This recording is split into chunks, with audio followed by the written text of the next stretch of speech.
سورة الكافرون مكية. نعم. 6 آيات نزلت بعد الماء. نعم. ni Qur'an soran kemeni kono donai tan segina no jigilila ayan worodo kelma mwani wolobla harafu bi kono to ani duru ay fo ama ko al kafirun ajigira magande nam nin jigida to amini jama kulu ko kamen filanga fula kira masa sallam iba mabatu sangele amfana bi mabatu sangele wala ne okera wala bibe بسم الله الرحمن الرحيم. نعم parce que koni okera etanda madoni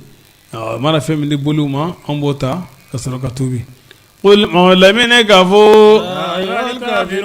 ya kafiru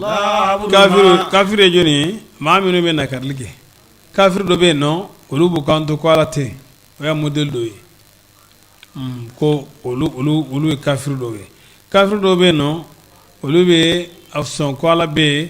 mais o ti sɔn muhamadu ma o ti sɔn limaniya ma ça fait ni maa min ye limaniya taabolo dɔ nakari a ye fɔ de ma ko kafiri fɛn min wajibiyara limaniya kɔnɔna na n'i y'o dɔ kɔn o de ye kafiriya ye n'i ye fɛn wɛrɛ bato ka fara ala kan o ye musirikuya ye nka tuma dɔ la u b'u wele ɲɔgɔn tɔgɔ la tuma dɔ la u b'a fɔ kafiri tuma dɔ la u b'a fɔ ko musiriki wala ku wele ɲɔgɔn tɔgɔ la quoi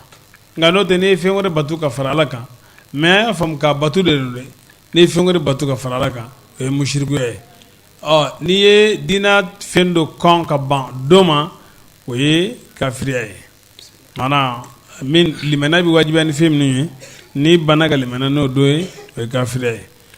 qul mawlamine k'a fɔ ya kafiru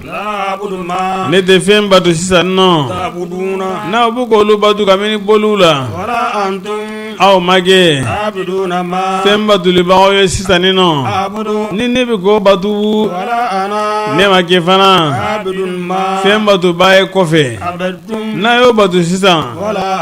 aw yɛrɛ o ma kɛ fɛn batulibagaw ye kɔfɛ ni ne b'o bato sisan nɔ aw ka kafiriya diina b'a ye ne ka silamɛya diinɛ bɛ n ye n y'a sɔrɔ u ma yamaruya kelen ala o farala ɲɔgɔn na allahu akbar wa la ilaha illallah wallahu akbar walillahil hamdu